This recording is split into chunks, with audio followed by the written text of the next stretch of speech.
Hemostasia y coagulación.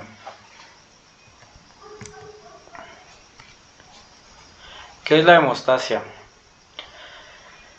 La hemostasia es el proceso que mantiene la integridad de un sistema circulatorio cerrado y de alta presión después de un daño vascular.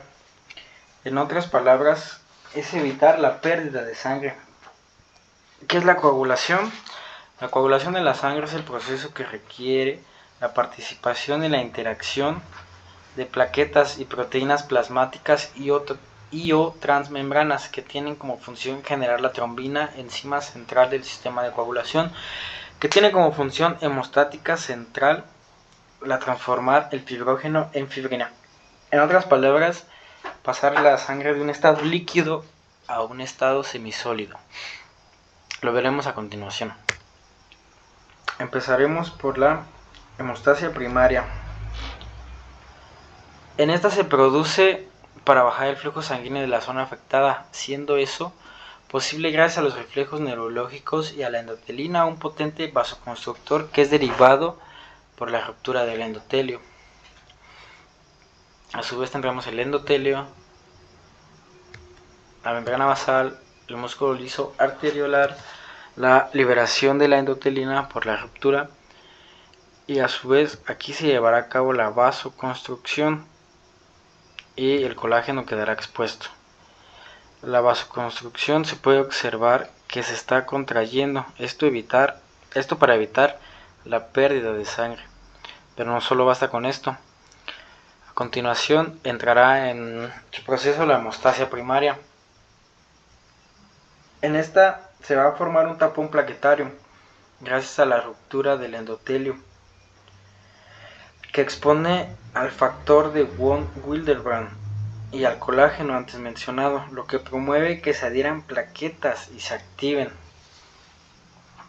La activación de las plaquetas hace que estas cambien de una forma de pequeños discos redondeados, como se puede ver acá, a láminas aplanadas y con protuberancias picudas, que estas liberan glándulas secretoras que ayudarán a reclutar más plaquetas para que se agreguen. Esto en una forma resumida. Pero una vez el colágeno expuesto y el factor FW expuesto, se unen a la plaqueta por la glucoproteína 1B-1X y el factor de Willebrand, cambiando su forma. Esto permitirá la unión plaquetaria.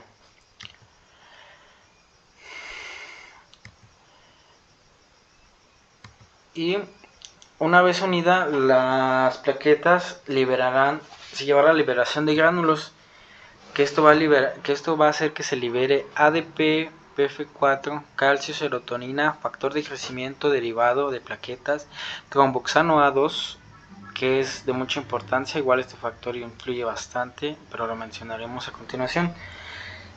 Factor 5, fibrinógeno, y a su vez los mencionados darán señalización para que se lleve a cabo el reclutamiento plaquetario y se unan las plaquetas unas a otras, como lo mencionamos hace un momento, y así se llevará a cabo la agregación plaquetaria. Pasaremos a estos pequeños datos. Para que la agregación se requiere fibrinógeno y su receptor GP2B3A. La membrana de las plaquetas activas ofrece el ambiente ideal para que la fibrina y los fosfolípidos den el coágulo final. Perdón, me trago un poco. Principalmente esto influirá por el factor plaquetario número 3. A su vez, la membrana plaquetaria activada tiene otros fosfolípidos ligados a los factores 5A, 8A, 9A y 10A. Esto acelera y localiza la activación del factor número 2 y 10 en el sitio de la lesión vascular y protege al factor 10A de la inhibición por AT2.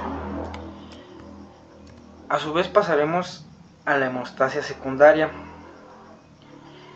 En esta fase vamos a depositar la fibrina gracias a la lesión que se expuso que expone al factor tisular, en el cual el factor número 7 lo activará, activando una cascada que culmine en la generación de trombina, que fue una de las principales que mencionamos al principio.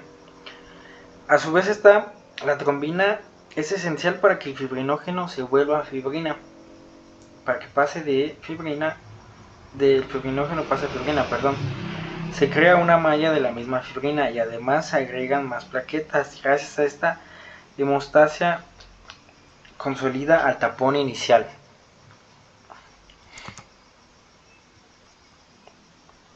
Como se puede ver aquí, ya está consolidado el tapón inicial, unas sobre otras. De aquí podemos ver el factor tisular, igual forma el factor tisular, la expresión de complejos de fosfolípidos, la activación de la trombina, la polimerización de la fibrina. Y aquí me faltó un pedazo, pero aquí es fibrina. A continuación pasaremos a la estabilización y la reabsorción del coágulo. La fibrina y los agregados se contraen para formar el tapón permanente en el que impide la hemorragia, y asimismo se pone en marcha el mecanismo contrarreguladores. Ejemplo, el activador de plasmógeno tisular. Como podemos ver aquí, la liberación de TPA, fibrinólisis, trombomodulina, que este a su vez bloquea la cascada de coagulación que se dio en el anterior proceso. No lo menciono porque es un proceso de muchos factores y enredaría mucho el video. Por eso simplemente lo dejo como la cascada de coagulación. A su vez podemos ver los neutrófilos atrapados, eritrocitos atrapados y la fibrina polimerizada. Todo esto es en la estabilización y posteriormente se va a reabsorber el coágulo para que esto quede perfecto, como si nunca hubiera sucedido daño alguno. A continuación hablemos del siguiente tema, eicosanoides. Podemos definirlos como lípidos esenciales derivados de los ácidos grasos esenciales de 20 carbonos. Pueden ser derivados del omega 3 o el omega 6, que normalmente los consumimos muy comúnmente en nuestra dieta. Pueden venir principalmente en pescados, sardinas, por un ejemplo. Se producen a partir del ácido araquidónico A2 y sus principales familias de eicosanoides son los tromboxanos TXA2S por sus sílabas en inglés, prostaglandinas PG, prostaciclina PGI1-2, leucotrienos LT y lipoxinasas LX por sus sílabas. La síntesis de estos se llevarán a cabo por estímulos físicos, químicos y hormonales. Un ejemplo claro sería lo de la hemostasia, de la que hablábamos hace un momento, en una ruptura de un vaso. Se activan las vías específicas para producir diferentes familias de eicosanoides, como los antes mencionados. Como dato, los eicosanoides no suelen almacenarse en las células, tienen un tiempo muy corto de vida, pues son usadas al momento y después desechadas o eliminadas. Los estímulos los darán las fosfolipasas activadas y se libera el ácido araquidónico.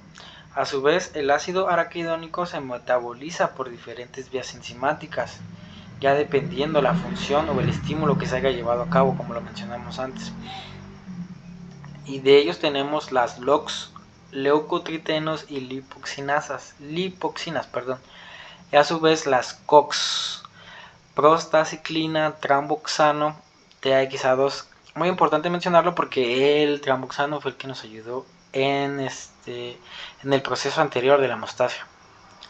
y a su vez esto nos llevarán a la COX-1, que es la enzima que expresa de forma constitutiva en muchos tejidos, la COX-2, que es la enzima inducida por citoquinas proinflamatorias y que se encuentra en el cerebro, riñón, huesos y el sistema reproductor femenino.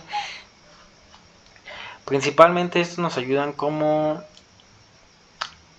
para producir inflamación y que haya reacción y el sistema empiece a actuar para la defensa del cuerpo. También muchos medicamentos como el grupo AINES tienen como referencia este tipo de eicosanoides. Y sin más que mencionar, esto sería un pequeño resumen de mis temas en este video. Muchas gracias.